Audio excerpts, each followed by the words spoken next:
So grip wise now looking much better. At least your right hand now has got the 3 fingers on the grip, okay?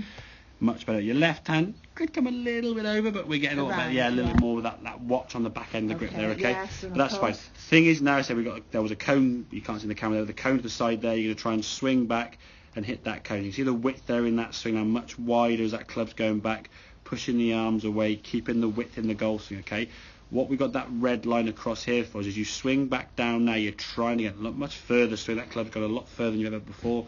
In the past, you sort of swing it to about here. Now we're getting a much further movement, so they're getting more power. You've got to get the hands to go underneath this ledge here, okay, as you come back down. As you start swinging that golf club back down, the hands need to get underneath that ledge, as you can see. Good stroke of the golf ball, because your hands are under that ledge. If we start pulling the hands up to try and hit it, if your hands are up here, the club therefore is up there. Because the club shaft can't get longer. No. It's where your hands are, okay? And if you start trying to drop your body, very often if you drop your body, your hands work into your body more as a compensation, which then causes you to go and get too high anyway. So keep that width in the swing. You can see now on the after shot there, you've maintained that triangle there with your arms. Your hands are still the same position away from the body. They're not sort of pulling into the body here. And I think that came from, in your attempt to try and get the club up here somewhere, you just from there, just exactly, rather than going kind of that way, you just went straight up.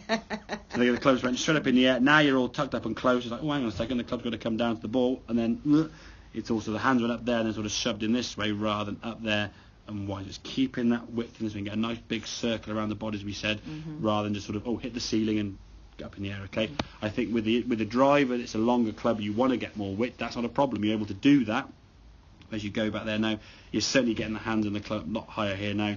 Fine position there as the club comes back down. Good strike, and the overall swing there is looking great. I think if we have 3 or 4 swings that don't quite go as well as we want to, just take the ball away, hit that little tee peg, hit a leaf, get the sensation. Be careful when you swing to miss the wall. You don't just sort of go miss the wall by going straight up. There needs to be some element of a swing going back and away. So if needs be, you could perhaps. So the cone is better. If needs be, stand there against the wall, put the cone there. Do both. There's no reason why you can't do both. You can set up there and swing back to try and hit that cone and miss the wall. So it's like a hit one, miss one kind of sort of sensation. But that's just a sort of a vision of where the club needs to be, rather than just sort of straight up in the air. Okay.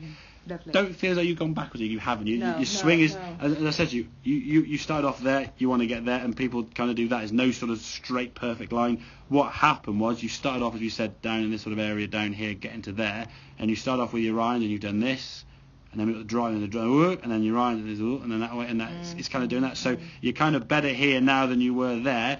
There's your driver, there's your irons, but you've got to try and get them ball back on the same sort of line up to where you want to get to. The main thing is I understand it now. Yeah, it's only for you, of course it is, but just be careful. Anytime you're trying to get that hinge of the wrist, it's not straight up in the air. You want that width in the golf swing back and through, so your hands are working kind of under that ledge, that sort of blue line we put there, sort of level with your hips as your hands are working low. If needs be, practice that one with the hands back.